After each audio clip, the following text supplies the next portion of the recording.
Every time you unlock your phone, start a car, or watch a video load instantly, something invisible has to work perfectly. Not software, not the screen. Something far smaller, something you will probably never see. If that thing fails, nothing else matters. The device becomes a brick. And what's strange is that this tiny object starts its life as something incredibly boring. Sand. Not rare metals, not futuristic crystals, just sand. The same stuff you'd find on a beach, under your shoes, stuck in your car floor mat. Somehow, humans figured out how to turn that into the brains of the modern world. That transformation is the story of how microchips are made. At the center of almost every modern device is a microchip, also called an integrated circuit. It's a thin slice of silicon packed with billions of tiny switches called transistors. Each transistor is basically an on-off gate for electricity. One switch alone doesn't do much, but billions of them working together can process photos, stream movies, navigate roads, and run entire operating systems in less time than it takes to blink. The wild part is how small all of this is. The structures inside a chip are so tiny that you could line up thousands of them across the width of a human hair. You can't see them with a microscope you'd use in a school lab. You need tools closer to what you'd expect from science fiction. This didn't happen overnight. In 1958, an engineer named Jack Kilby built the first working integrated circuit using a material called germanium. It worked, but it wasn't perfect. A year later, Robert Noyce improved the idea using silicon instead. Silicon was cheaper, more stable, and easier to work with. That decision changed everything. Silicon became the foundation of the digital age. From there, something remarkable happened. Engineers noticed a pattern. Every couple of years, they could fit roughly twice as many transistors onto the same size chip. This idea became known as Moore's Law. It wasn't a law of physics. It was more like a promise the industry kept trying to live up to. And for decades, it worked.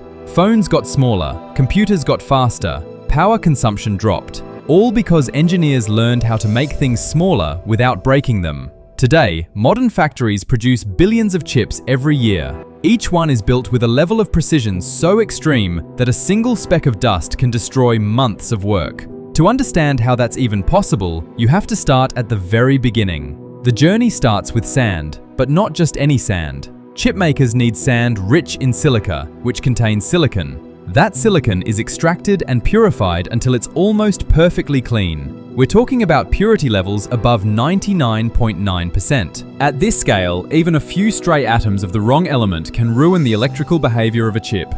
To get there, silicon is heated inside massive furnaces at temperatures over 1000 degrees Celsius.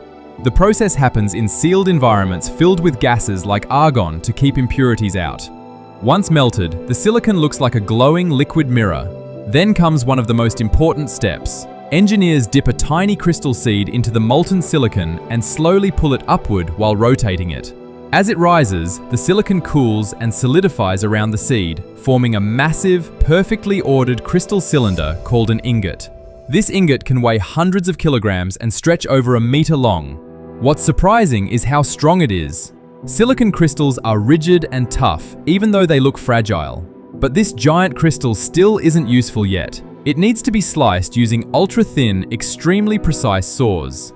The ingot is cut into flat discs called wafers. Each wafer is less than a millimeter thick. If one of these cuts is uneven or scratched, the entire wafer could be useless. After slicing, the wafers are polished until they're almost unimaginably smooth. Smoother than glass. Smoother than anything you've probably ever touched. This matters because the next steps involve building patterns that are smaller than light waves. Any tiny bump could distort those patterns. Silicon is special because it's a semiconductor. That means it can sometimes conduct electricity and sometimes block it, depending on how it's treated. This is the secret behind transistors. By carefully changing small regions of silicon, engineers can create switches that turn electrical signals on and off. These switches are the basic language of computers. Once the wafer is ready, engineers need to decide exactly what they want the chip to do. This part happens long before anything enters a factory. Teams design the chip like a city map. Every transistor has a place. Every connection has a purpose.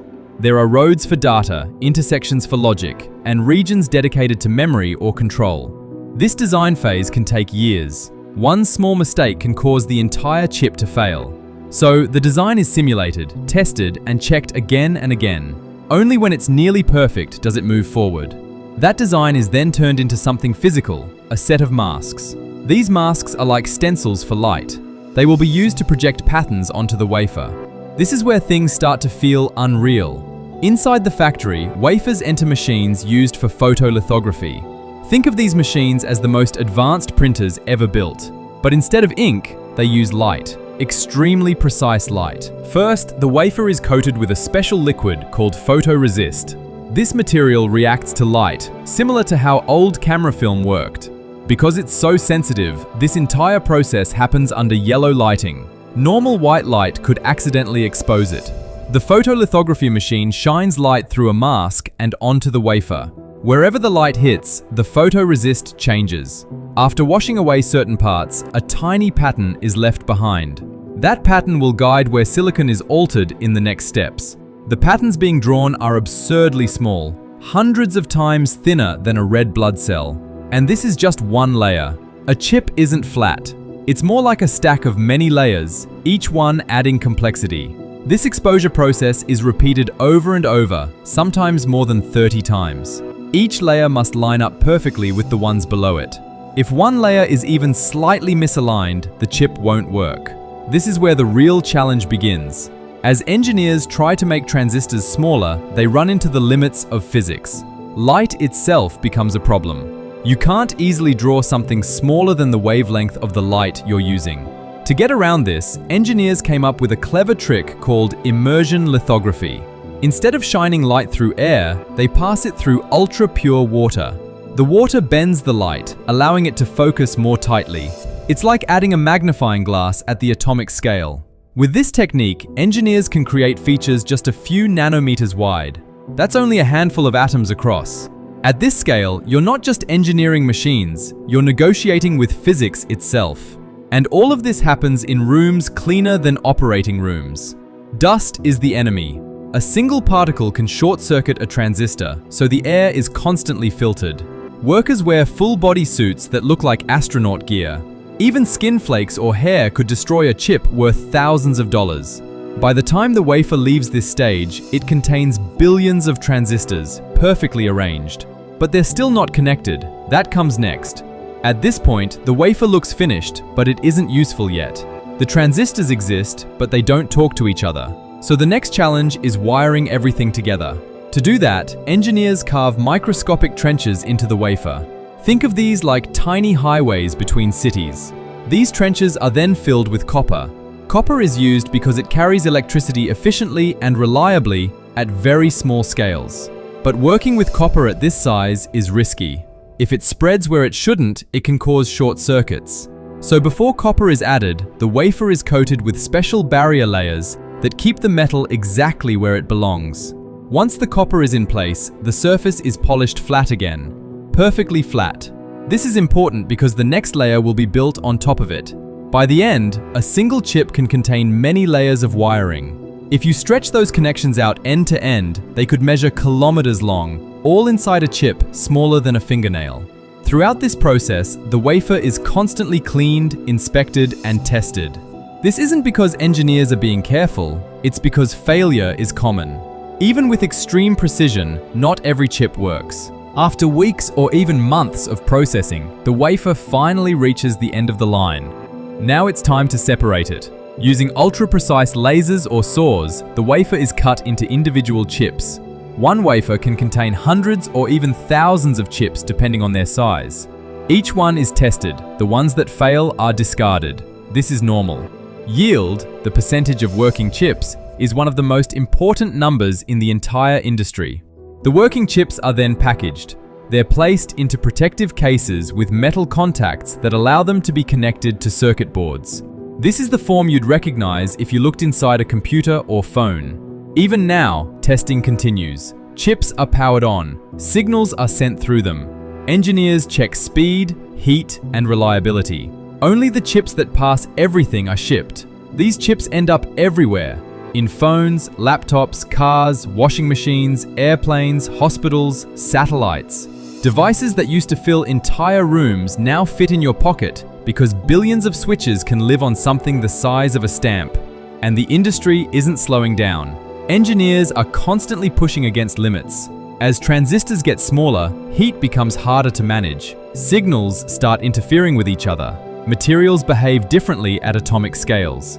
The tricks that worked before don't always work again. Some companies are stacking chips on top of each other instead of spreading them out. Others are exploring new materials beyond silicon. All of this costs enormous amounts of money. Building a modern chip factory can cost tens of billions of dollars, and a single machine inside it can cost more than a jet. But the reason they keep doing it is simple. Modern life depends on these chips. Almost everything you touch relies on billions of perfectly placed atoms doing exactly what they're supposed to do. So the next time your phone unlocks instantly, or a video streams without buffering, remember what's really happening. Somewhere, sand was melted, purified, sliced, polished, exposed to light, layered, wired, cut, tested, and packaged. Also, a tiny piece of silicon could think fast enough to keep up with you. And the hardest part isn't making one chip, it's making millions of them exactly the same, over and over, as they get smaller, hotter, and more complex. That's the real challenge the industry is facing now, and it's far from solved. Love this video? Press the like button and consider subscribing. See you soon.